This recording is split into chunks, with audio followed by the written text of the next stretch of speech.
All right, so this is audio video for Chapter 7, Creating High Quality Environments. Really quickly, I'm going to remind you that the PowerPoint is available here for viewing again if you'd like, that there is a health and safety checklist attached used in the discussion board assignment for this week. There is an article about licensing to read and 2 optional handouts that you can use. So here we go.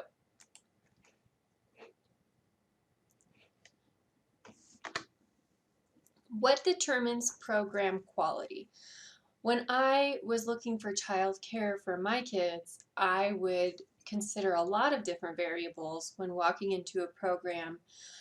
The size and the cleanliness of the space, how many teachers were available for students, safety, could I reach a kid before I reached an adult, those types of things. So those of us who work with children really kind of innately know what to look for. Parents don't always know what determines a quality program. A lot of them are more focused on cost, but of course everybody wants a safe place, a safe nurturing place for their child to go. So researchers boiled it down to 3 factors. Small group size, is the teacher running around in circles or able to meet the needs of every child in their group. Low teacher to child ratios, which is related to small group size, and teacher preparation and qualifications. So obviously when you visit a center, you can't look at a teacher and tell how prepared and qualified that they are, but centers who employ educated, experienced teachers are best. Locating high quality programs. There are a lot of resource and referral agencies available to parents. Child Care Resource and Referral is the one in our county. It actually serves a lot of counties in Arizona, but parents can check that out to determine what would be the best fit, because some families need extended care, some need to be able to work with DES subsidies, some have a child with a disability and want a program that really can meet their child's needs, and so forth. So one center won't necessarily work for all children. There are accrediting agencies that can work with programs. They're professional organizations that look for and recognize exceptional programs with different standards and review criteria. So usually they come into the center and observe, they look for specific things, and then they give you a rating based on what they see. Participation is usually voluntary, which requires a combination of self-study and program review. I know the Family Enrichment Center is accredited by multiple agencies, and they spend a lot of time preparing for visits and following up with visits. They have actually gotten exceptional reviews, but like this says, it's usually voluntary. Sometimes it's required if there's some kind of state subsidy or federal subsidy involved, but not all centers take advantage of these organizations. There are also no uniform national standards, surprisingly. I'm going to show you this Caring for Our Children website in just a minute, but know that each state establishes and enforces its own child care licensing regulations. You can consider, and this is what we would talk about if we were in class, what advantages that might have and what disadvantages. Essentially, each state might have different needs. For example, we have a large number of language learners, so maybe child care licensing regulations would recognize that and add that to the list, whereas other states have different needs and concerns. But also, a disadvantage would mean that you never know what standard is set for each center, and we'll learn here in just a minute that some early childhood programs are actually exempt from state licensing requirements. So that handout I provided from NAEYC, the National Association for the Education of Young Children, talks about those types of state non-licensing requirements and how they really should be held to some standard. So this is the Caring for Our Children website. You can just Google Caring for Our Children and it comes right up. There are a lot of standards for national health and safety performance guidelines. You can check them out here. You can check out updates and all kinds of things. So if you are running a center, or maybe you could use this in your reference guide or your resource assignment. There's a lot of stuff in here that could be useful to you as a teacher, as a center director, and for this class. So check that out for sure. Okay, the next thing is licensing. Areas that are commonly examined as part of the licensing process, if you are a licensed child care provider, include teacher qualifications. So like Head Starts and a lot of other licensed programs, we require either a degree or a certain number of professional development hours, CPR, first aid, and infant CPR if you're working with infants. Staffing ratios are set depending on the age of the child and the size of the center. Group size, curriculum plans, and emergency preparation services, which are so important.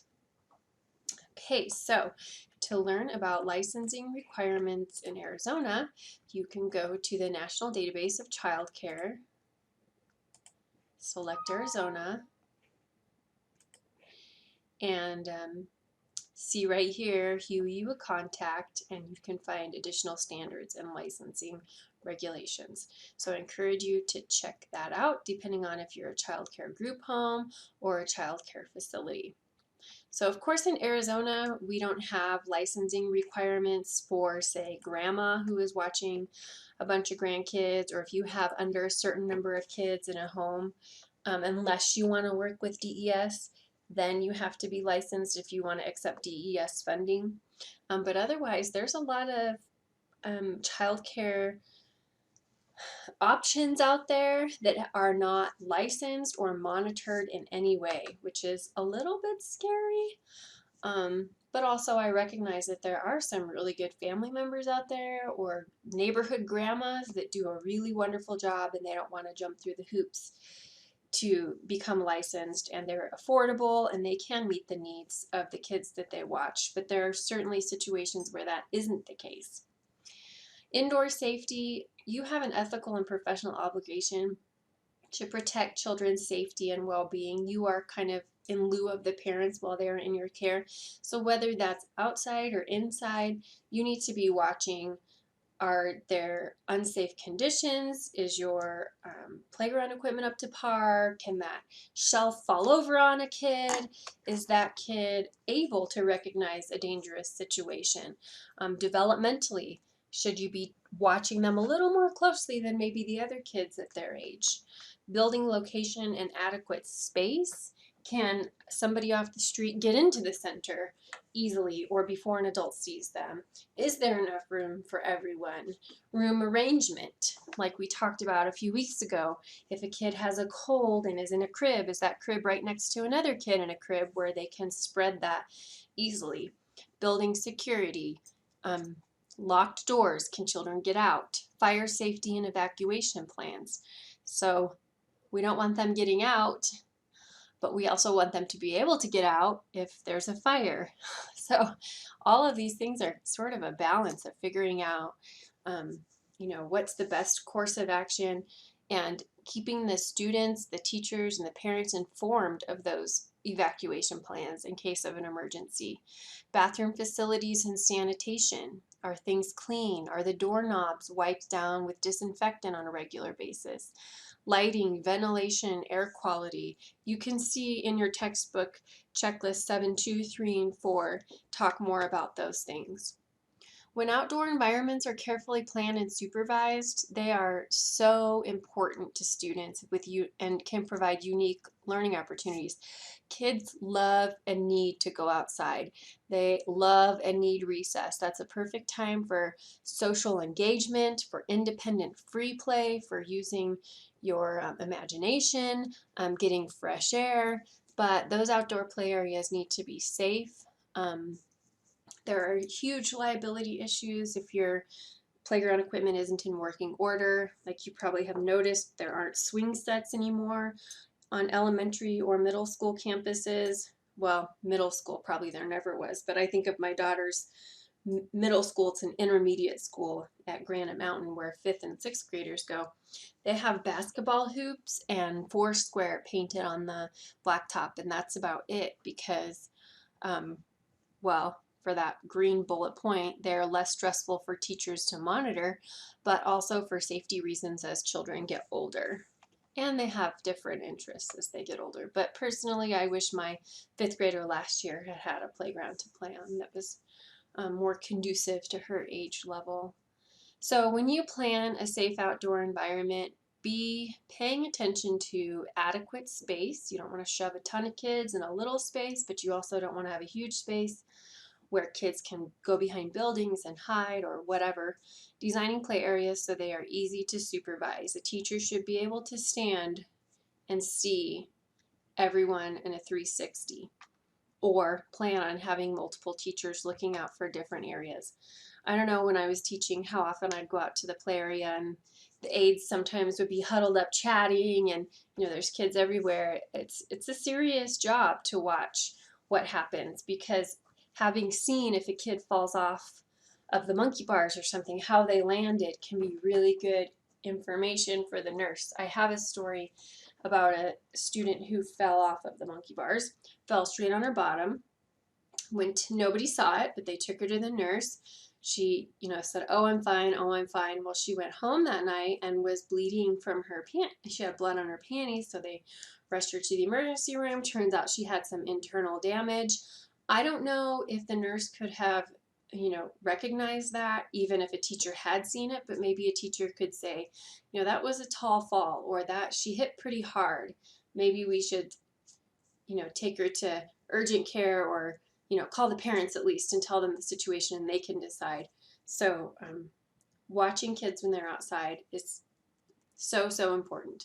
Select play equipment that is developmentally appropriate, safely constructed, properly installed, and accessible.